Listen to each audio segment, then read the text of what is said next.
What's up, YouTube? It's your girl, Shar. Come here with me. Come here with me. Yes, honey, you get the picture. Listen, today we're going to talk about Miss Destiny and the choices that she is trying to make. And I want to come from a little bit more of a peaceful place for her.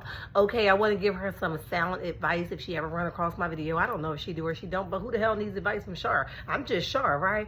But I do want to say that she has an amazing story, right?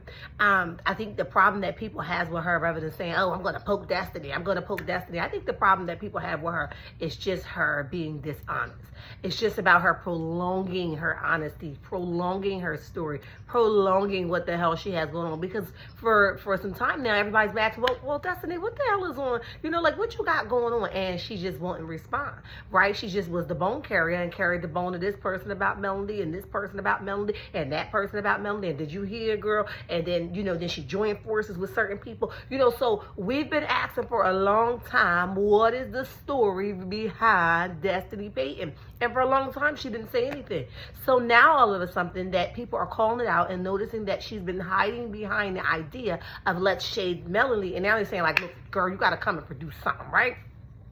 Now she want to go in on these smear campaigns and talk about Melody and why she couldn't talk about her divorce and what it was, because she would have been held in contempt of court and all of this good stuff, right? And I'm just going down the lane for people that may not know Destiny history, right? So I got wind of her live, and her live was talking more about people wishing on her downfall. Let me be the first to say that everybody hits rock bottom. Now, whether you stay there or not and you want a pity party, that is your business, right? But everybody hits rock bottom. And unfortunately, there's nothing we can do about it. You must go back to the drawing board and start all over again, right? We can't stay there because you might have children that are depending upon you to make a change, dependent upon you to make it look easy, dependent upon you to make sure that they'll never feel that downfall, right?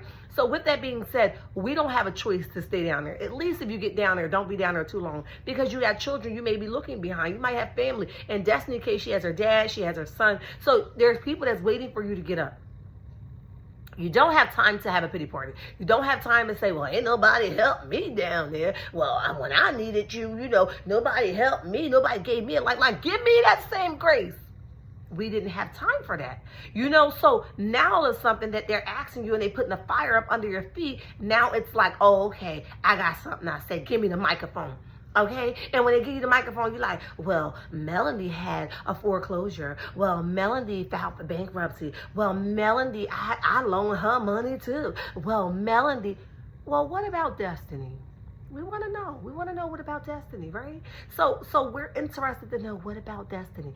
And when you get the mic, just make sure you learn how to stay on you. I've heard that she's getting ready for this Boys and Girls Club speaking event, which is an awesome thing to go and share with young people. Like, look, I too was once labeled as an aggressive person, aggressive child, a troubled child. But listen, I didn't allow it to make me or break me, right? I took my story and I ran with it. I had a lot of opportunities. A door open here, a door open here. I did this, I did that. And that is what you can do with that, right? But why now? That's my question. Why now? Why now do you feel like, oh, okay, now I got something to say? You could have been said it. We would have listened, because this is an awesome opportunity. Like, look, my mom had an addiction. I was raised by my daddy and my grandmother. I named my store after them. So I took my story and I made a masterpiece out of that. Why now? So stop with the narrative like everybody's looking for me to fall. We don't know you. And let me enlighten you. You're just somebody to talk about. That's part of Love and Marriage Huntsville. It's what we do about everybody. We don't know you enough to wish your downfall. We don't have no connection to you to wish your downfall. And I sincerely pray that nobody is wishing for your downfall. But you have to know the difference and calling that thing out one by one, or just saying this is what Destiny did. And we ain't playing with it. We can go down the list and name things that you have done that make somebody question your character, that make somebody question your credibility. I'm going down the list, sis. I got something I want to say. Start with the first thing. You just said that's your house. It wasn't in foreclosure. And you went on Anthony Live and you said that. Then come to find out, LeBaric done posted your house, sis. And he says, my house is up for sale. Come through, right? And then you went and you also said that your candles were from the reunited place and picking up the broken pieces. And then we find out that it's somebody else's masterpiece. somebody else's story, somebody else's merchandise that you just switch it around and put your name on like you want to go to jail, sis. Okay? And then you went and told us, you said that the $5,000 to $6,000 that Melody gave you, it was a sponsorship. Who the hell sponsors somebody in need? But you failed to tell us that you had a utility notice on your door. So when we're looking for you to tell the truth and we're looking for you to just be like, yo, sis, like I've been there and I've done that, you can't even authentically do that. All you do is, well, it was Melody that did this and give me the same grace. You can't get grace if you're not given the grace. You can't get grace if we don't know what the hell we grant you the grace for. You can't get grace. So when you want grace, you got to give us something to give you a little bit mercy on. You have given us nothing, down to your license, your real estate license. Oh, I knew it was something I was forgetting. Down to your real estate license. What you said was, I'm licensed in 3 states. You named the states. And then they go pull your license and find out that you just renewed them the day that you found out everybody else is going to find. So you try to pull a wool over somebody's head. And then they find out. So how do you want us to trust you? Not that you care. Because I know, if I was a person, I was in the public eye, I probably wouldn't care what the hell y'all thought either. But if you're wondering, how do we change the narrative about Destiny Painting? It would just to be honest. I don't have the store allegedly. I'm doing everything online. I got divorced because X, Y, and Z, because we still don't get to know why. I didn't value my friendship with my other friends. I've allowed other people to come in and talk about my friend. What else? I don't know how to tell my story. I tell everybody else's. I don't know how to stay in my lane. I'm in everybody else's lane. That's all you got to do is come and be honest. And we can dig that, right? We can dig that. I know I can. I would appreciate it. So all I'm saying is you have an amazing story that sits behind you. You have to learn how to stay in your lane and tell your story and your story only. Everybody else's story is for themselves to tell. And then we want you to stop being the bone carrier. You got to stop carrying a bone. Because here's the reality. What you're carrying, Martell already knows. What you carrying, Tisha already know. But don't be picky and choosy about who bones you gonna carry. Tell us something about them Scots that we don't know. See, you like people that's gonna pacify your behavior. No ma'am, no ham, no turkey, no bacon. We got something we need to say, right?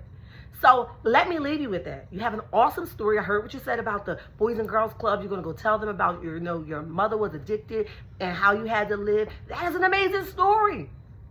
I would love to hear it. But if you learn how to stay in the element of truth, not denial and pacifying, or skipping over anything, we can rock with you. But you're going to have to do something differently, okay? This is a nice Char, okay? The mean Char is not here today. I'm going to be nice. I'm going to be pleasant. I want you to do amazing. I don't think you're capable of it right now. And here's the thing. Somebody once told me, how are you going to help somebody else when you're already hurting? You need somebody to help you. So I'm going to leave that with you. You're hurting. You're busted and disgusted in this season. Unfortunately, that's just the real truth. You're busted and you're disgusted in this season. And what we need you to do is just own your truth. And when you get to that point, because this is a teaching moment for you, okay? When you get to that point, then you're able to give the help somebody lended you. It's a domino effect. But you can't be out here trying to help people, girl, you all broken. Your candle just said you was trying to reunite the broken pieces. But then that would have been a problem because the reuniting of the broken pieces, the pieces wasn't yours. You allowed somebody else's pieces to enter the candle. Your pieces you did not put in. You did not burn them. You did not sacrifice them. They were somebody else's.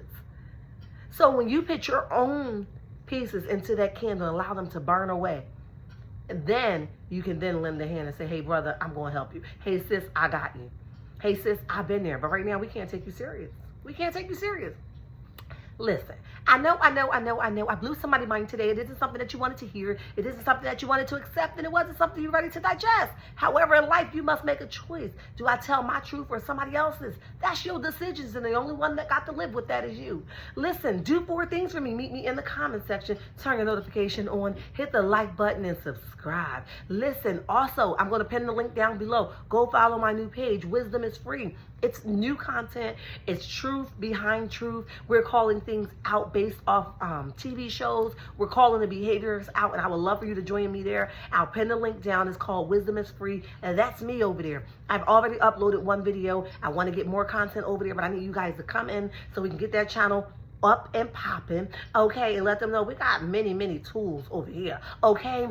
Follow me there. Listen, also follow me on Facebook and Instagram. My name is Healthy Living with Char there. It's a whole nother breed of content over there. Also, if you don't want to hear about Christ, I don't encourage you to come over, but if you want to hear about Christ and you want to know how to wiggle around your troubles and your heartache and your pain, come follow me there. It's Healthy Living with Char on Facebook and Instagram. Look, I love y'all. I got to go. All right, bye. Super grateful to be here to speak to New Generation, which is an extension of the Boys and Girls Club, and it is a group of an amazing youth, as they would consider at-risk youth. Same.